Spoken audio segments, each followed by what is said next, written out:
अरे माझा आणि सुगंधाचं बाळ गेलं. नंदिनी शिवप्पाची मुलगी आहे. आता तू लवकर बरा हो. आम्हाला सगळ्यांना आमचा पहिला नरसिंह हवाय. अरे नसतील कसं असायलाच पाहिजेत. असं असेल ऑपरेशनला वगैरे घेऊन गेले असतील तिला. नाही नाही तसंही नव्हतं. मी डॉक्टरना विचारलं ना, डॉक्टर म्हणले नाही असा कुठलाच पेशंट आम्ही ऑपरेशनला घेतलेला नाही आहे. इनफॅक्ट या नावाचा कोणी पेशंटच नाही आहे तिथे म्हणाले. म्हणलं बघा, अरे मी स्वतः सगळ्या वॉर्डांमधनं फिरलो, अगदी स्पेशल रूम्सही पाहिल्या, पण नाही, सुगंधा किल्लेदार या नावाचं तिथे कोणी ॲडमिटच नाही आहे. असलीच पाहिजे रे बाबा, असायलाच पाहिजे असं म्हणतोय मी. जाणार कुठे मला सांग. हा असं असेल त्या तिथे कॉम्प्युटर असतं की नाही, त्याच्यामध्ये नाव टाईप करताना काहीतरी गडबड झाली असेल. नाही परशु, त्यांचे सगळे कम्प्युटर्स बरोबर आहेत. गडबड तुझ्या बोलण्यात होतीये. परशु आता मला नीट सांग नक्की काय झालंय. अरे नीटच सांगते बाबा, नीटच सांगते. आत्ता माझ्या ध्यानामध्ये आलं. कसं आहे, तू इथं आलास की नाही त्याच्या काही क्षणांपूर्वी चुलत्याचा फोन आलता. तो मला म्हणला सुगंधा बरी झाली एकदम. डॉक्टर म्हणले घेऊन जा घरला तिला. म्हणतो चुलत्याच्या घरी घेऊन गेले, सोडली तिला हॉस्पिटलनी सोडली. परशु ती जर ऍडमिटच झाली नव्हती तर तिला सोडतील कशी? हा, सगळीकडे चेक केले त्यांनी. गेल्या आठवड्याभराचे रेकॉर्ड्स पाहिलेत मीच. सुगंधा किल्लेदार नावाची कोणीही पेशंट इथे कधीही ऍडमिट नव्हती परशु. सुगंधा किल्लेदार म्हणून शोधलाय, म्हणूनच तसं झालं. म्हणजे अरे बाबा, सुगंधा किल्लेदार, सुगंधा आहे नाव तिथं बाहेरचं. आता पोरगी आली की नाही लग्न सासरी, नाव बदलतात की नाही, नाव बदललेलं आहे तिथं. म्हणून म्हणलं, तेच मी पण म्हणलं असं कसं नाव सापडलं नाही. नाव बदललं. मग आता काय नवीन नाव ठेवलंयस तू तिचं? मी परशुराम. परवीन भाभी. काय? परवीन भाभी, सौभाग्यवती परवीन भाभी परशुराम किल्लेदार. आपलं आडनाव पिल्लेदार असतं तर काय झालं असतं? सौभाग्यवती परवीन भाभी परशुराम पिल्लेदार, बरगतचं नाव. आता या सगळ्यात थापा मारणं बास कर परशु. आणि मला एकच सांग. नाही, मला तुला असं सांगायचंय, आता मला परवीन भाभीला भेटायला जायचं आहे. कळलं की नाही? वेळ झालेली आहे माझी. बाजूला ठीक आहे.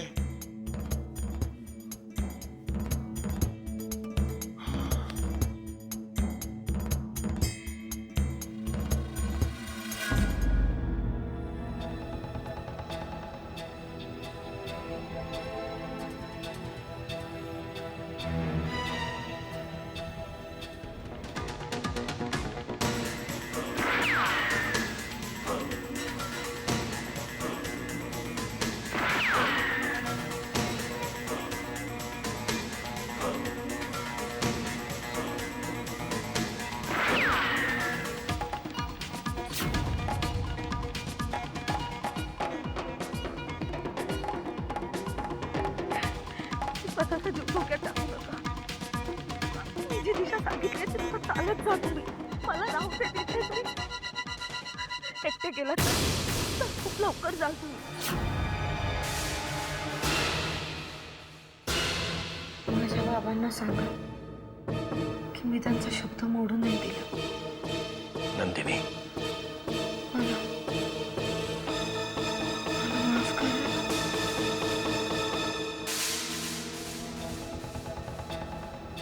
अजून तुला खूप जगायचं आहे. खूप.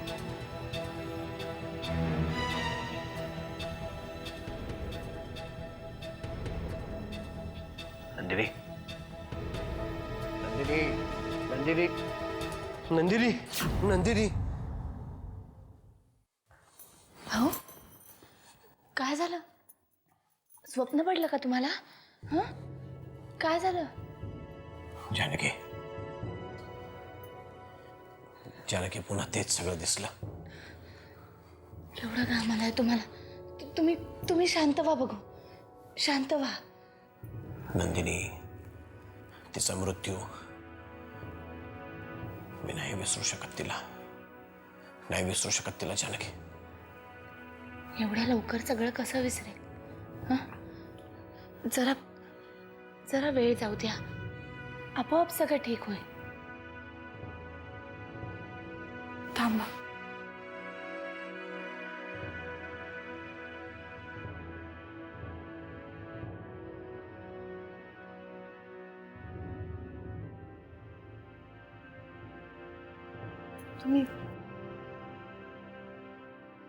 तुम्ही माझ्याबरोबर बाहेर येता का थोडा वेळ?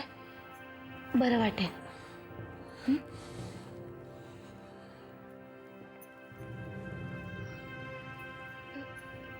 नाही तर नको.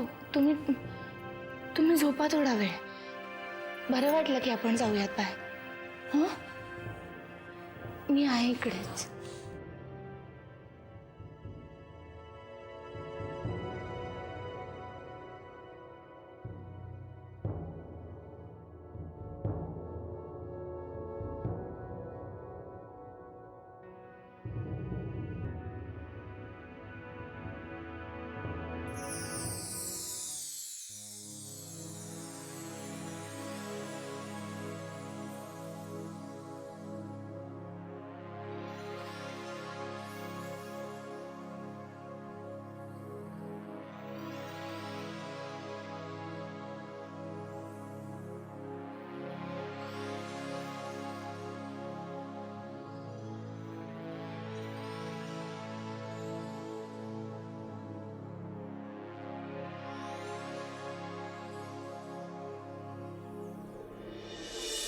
सुमित्रा, थांब जरा.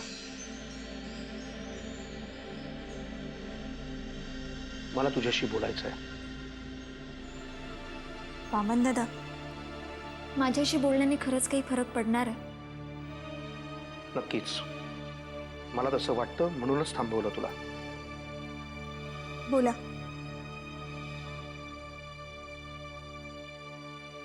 सुमित्रा, मला असं वाटतं तू आजच्या आज परशूच्या विरुद्ध कोर्टात केस दाखल कर. पुढे काय करायचं ते सगळं मी पाहून घेईन. पण वामन दादा, माझी कोणाबद्दलही काहीही तक्रार नाही आहे. आणि तुम्ही एक गोष्ट विसरताय, मला न्याय देण्याच्या नादात तुम्ही दुसऱ्या कोणावर तरी अन्याय करताय. तू जर सुगंधाविषयी म्हणत असशील तर मला तिच्याशी काहीही घेणं देणं नाही आहे. परशू जे वागलाय ना त्याची शिक्षा त्याला मिळायलाच हवी. नाही वामन दादा, पण मला ना या वादात पडायचंच नाही. मला आणि माझ्या मुलीला आमच्या पद्धतीने जगू द्या बास. सुमित्रा, तुझ्या मुलीच्या भविष्याचा विचार करूनच मी जे सांगतोय ते सांगतोय ना. मला तर आता जवळजवळ खात्री पटली की या सुगंधा प्रकरणात काहीतरी गडबड आहे. वामन दादा, मला विचार करायला थोडा वेळ हवा. I understand. विचार कर आणि एक लक्षात ठेव, तू जो काही निर्णय घेशील मी तुझ्या पाठीशी नक्की आहे.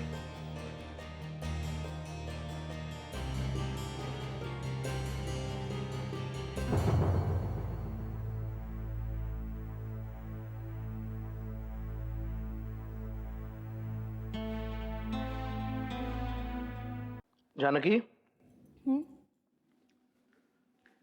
दादा आहे का ग त्याच्या रूम मध्ये? हो. बर. वामन दादा, हा, काही बोलायचं होतं का? जरा महत्वाचं बोलायचं होतं त्याच्याशीच. कशाबद्दल?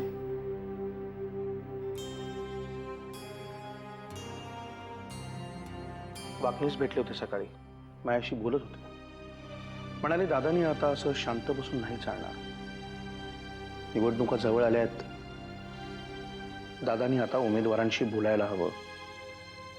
लोकांचा सपोर्टही दादाला खूप मोठ्या प्रमाणावर आहे. अशा वेळेला जर दादा शांत बसला तर सगळंच थंड होऊन जाईल. मुख्यमंत्री पद समोर दिसत असून हाती मात्र यायचं नाही. पण वामन दादा, हे सगळं यांच्याशी आत्ताच बोललं पाहिजे का? त्यांची अवस्था पाहतोय ना आपण. ते विचार करण्याच्या सुद्धा मनस्थितीत नाही आहेत. काही करणं तर लांब राहिलं.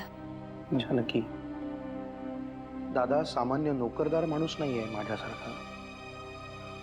4 दिवस सुट्टी घेतली, बरं वाटलं की पुन्हा रुजू झालं. त्याला असं करून नाही चालणार. त्याला या सगळ्यातनं बाहेर यावंच लागेल, लवकरात लवकर. सगळं विसरल्यासारखं झालंय त्यांना. राजकारण, त्यांच्या जबाबदाऱ्या सगळ्यांपासून खूप दूर गेलेत ते. आत्ता झोप लागली त्यांना माहितीये. रात्री सारखे दचकून जागे होत असतात. अशा वेळी आपण त्यांना काही सांगितलं तरी त्यांना कळणार आहे का? मग काय करायचं आपण? दादा किती मोठा राजकारणी आहे हे विसरून जायचं का? त्याला हे सगळं विसरायला लावायचं? जानकी, या राजकारण्यांना फक्त घर नाही, संपूर्ण राज्य चालवायचं असतं, आणि ही लहान गोष्ट नाही आहे. मला कळतंय वामन दादा, पण सध्या त्यांना त्यांचा वेळ देणं महत्वाचं आहे. आणि निवडणुकीची काही कामं असतील तर ती तुम्ही मला सांगा ना, मी करेन त्यांच्या वतीने. काही कोणाला भेटायचं असेल, कोणाशी काही बोलायचं असेल, मी सगळं करेन. पण सध्या त्यांना कोणीही कसलाही त्रास देऊ नका.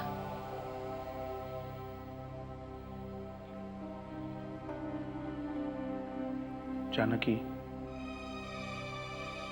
केवढी मोठी गोष्ट तू बोलून गेली याची कल्पना आहे तुला?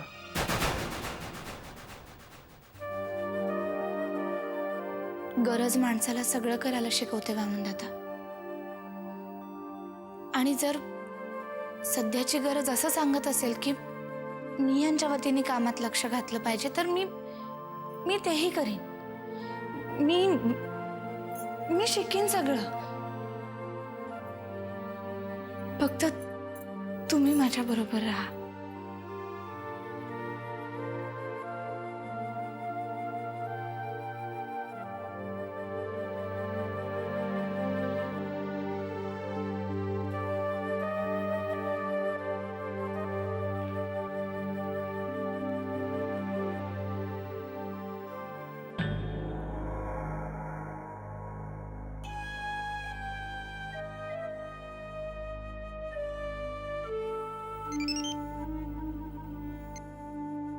हा बोला दनी, काय हाल हवाल? हाल हवाल नाही ग बाई, नुसते हाल हाल झाले माझे. इथे काय संकट ओढवले तुला काय सांगू. का हो, काय झालं आता परत? वामण्या म्हणजे जेम्स बॉन्डची अवलाद निघालाय. सारखी आपली चौकशीच करतोय. आता प्रत्यक्ष भेटल्यावर बोलू, आता नको काय विचारूस. अगं बाई, तुझं फार बारसं करून आलोय, तुला काय सांगू मी आता. माझं बारस म्हणजे? आता तू माझी झाली परवीन भाभी. आता बोल नको बाई, भेटल्यावर बोलू. काय ते नको काहीतरी विचारू. बर नाही विचारत. पण तुम्ही नीट केली ना सारवी सगळी? जवळ जवळ. ठीक आहे मग. नुसतं ठीक आहे म्हणून चालणार नाही. आपल्याला लवकर काहीतरी पावलं उचलावी लागतील, कळलं की नाही? नाही तर या घरातनं बाहेर पडावं लागेल. हे बघ, वामण्याला जाम संशय आला आपल्यावर. त्याची खात्री पटण्याआधी आपल्याला काहीतरी करावं लागेल. तुम्ही नका काळजी करू. अहो, त्यांच्या डोळ्यातलं काजळ जरी चोरून नेलं ना तरी कळणार नाही त्यांना. माझ्यावर विश्वास ठेवा. तुझ्यावरच भरोसा आहे आता. तुमचे दादा आले का? आपल्या लग्नाबद्दल कळलं असेल ना त्यांना? काही बोलले का? त्याची एक गंमतच झाली. दादा आलाय करा, नुसता शांत बसून असतोय. त्याच्या घशामधून एक शब्द बी बाहेर पडेल असं झालंय. म्हणजे काय झाले ते कळच ना. जाता नरसिंह बनून गेला आणि येताना नळशिळी बनून आला. काय बी कुणाचं ऐकत नाही, कुणाशी काही बोलत नाही. आता त्याला आपल्या लग्नाबद्दल तर काय कळलेलं नाही अजून. पण उद्या कळलं की नाही तर मान नाही वाटत त्या मेंदूपर्यंत काय शिरेल म्हणून.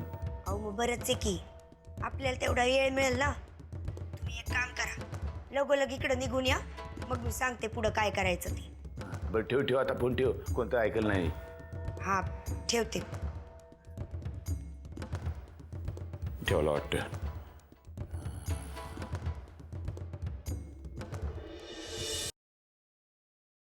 आत्या, विश्वास ठेव माझ्यावर. मी जे सांगतो त्यातला शब्द खरा आहे. मी स्वतः जाऊन खात्री करून आलोय त्या अमरज्योती हॉस्पिटलमध्ये. सुगंधा नावाची कुठलीही पेशंट तिथे कधीही नव्हती. अरे मग सरळ जा विचारायचास ना परशूला. विचारला ना, नालायकासारखी उडवीची उत्तरं दिली त्यांनी. म्हणाला अरे सुगंधा नावाची कशी पेशंट असणार, लग्नानंतर सुगंधाचं नाव बदललंय मी, परवीन बाबी ठेवलाय म्हणाला. माजलाय ग, माजलाय, दुसरं काही नाही. मी सुमित्रालाही सांगितलं, म्हणलं तू एक तक्रार कर त्याच्या विरोधात, पुढचं सगळं मी बघून घेतो. काय म्हणाली सुमित्रा? ती काय म्हणणार, मला विचार करायला वेळ हवाय असं म्हणाली. तिचंही बरोबर आहे आत्या. पण आत्या मी तुला आधीही सांगत होतो, आपणच जाऊया ना सरळ पोलिसात, मग बघ कसा वठणीवर येईल तो. मी नरसिंहावर अवलंबून होते रे, पण त्याची सध्याची अवस्था पाहता कसं बोलायचं रे त्याच्याशी? अगं पण आत्या काहीतरी करावं लागेलच ना. नरसिंह बरा झाला की घेईल काय तो निर्णय.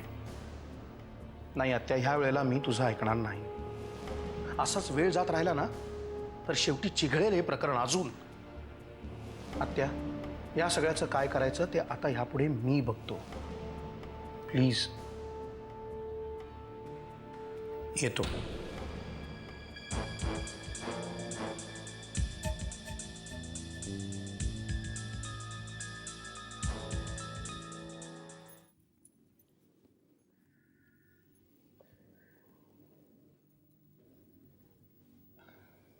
जानकी वहिनी मला बोलवलं काय काम?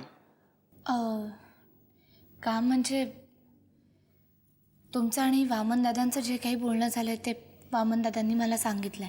मग काय झालं पुढे? वामनराव बोलले का साहेबांशी? नाही, म्हणजे ते बोलायला जाणार होते पण मीच त्यांना नको म्हटलं.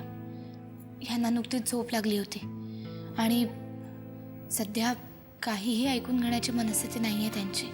हो पण वहिनी साहेबांनी आता. मला माहिती आहे वाकनीस काका, मला माहिती आहे की काम खूप वाढलं, यांनी कामात लक्ष घातलं पाहिजे, पण ह्याच गोष्टीवर मला तुमच्याशी बोलायचं होतं. वामनदादा आणि मी सुद्धा ह्याच गोष्टीवर बोललो. एकंदरीतच वाढलेली कामं, निवडणुका, यांची तब्येत याचा विचार करता मला असं वाटतं की येणाऱ्या निवडणुकीची कामं आपण सगळ्यांनी मिळून केली पाहिजेत.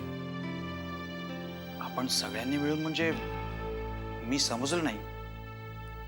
सगळ्यांनी मिळून म्हणजे तुम्ही वामनदादा तर कामं करताच आहात, पण गरज पडली तर मी सुद्धा यांच्या वतीने त्याच्यामध्ये उतरलं पाहिजे. जानकी वहिनी तुम्ही स्वतः? हो अग्निस काका, मला माहिती आहे मी ह्यांची जागा नाही घेऊ शकत, पण माझ्या परीने जेवढं काही करता येईल तेवढं सगळं मी करेन. मी माझ्याकडून पूर्ण प्रयत्न करेन, सगळं शिकेन आणि तुम्ही आहात ना मला शिकवायला. माझं काही चुकलं तर माझे कान पकडण्याचा अधिकार सुद्धा तुम्हाला आहेच आहे. हो असं काय म्हणताय जानकी वहिनी? उलट तुम्ही स्वतः जबाबदारी स्वीकारताय हेच खूप मोठे आहे आमच्यासाठी. फक्त एक गोष्ट मी तुम्हाला विचारते, मला खरं खरं उत्तर द्या. विचारा ना. वाकनीस काका, तुम्हाला माझ्याबद्दल विश्वास वाटतोय ना? म्हणजे मी हे करू शकीन याची खात्री वाटतेय तुम्हाला? तुम्ही मोठे आहात, अनुभवी आहात म्हणून तुम्हाला विचारतेय. जानकी वहिनी, अहो काहीच हरकत नाहीये. गेल्या काही दिवसांमधील घटनांचा विचार करता, म्हणजे एकदा साहेब हॉस्पिटलमध्ये असताना आणि नंतर गेल्या काही दिवसांमधलं तुमचं काम पाहता तुम्ही निवडणुकीची जबाबदारी स्वीकारायला काहीच हरकत नाही. चालेल मग. वामनदादा म्हणत होते की यांच्या उमेदवारांशी बोलायचंय म्हणून. तुम्ही सांगा मला काय बोलायचंय, मी बोलीन. हो, मी तशी व्यवस्था करतो. आणखीन एक वाकनेस काका, यांची अशी इच्छा होती की नंदिनीची शेवटची आठवण म्हणजे तिच्या अस्थी तिच्या वडिलांकडे, शिवाप्पांकडे सोपवल्या जाव्यात. तेवढंच तिच्यासाठी काहीतरी केल्याचं समाधान यांना मिळेल. कराल? हो, मी तसं अधिकाऱ्यांशी बोलतो. येऊ मी? आणि हो, तुमच्या या नवीन कामकाजासाठी माझ्या मनापासून शुभेच्छा. येतो.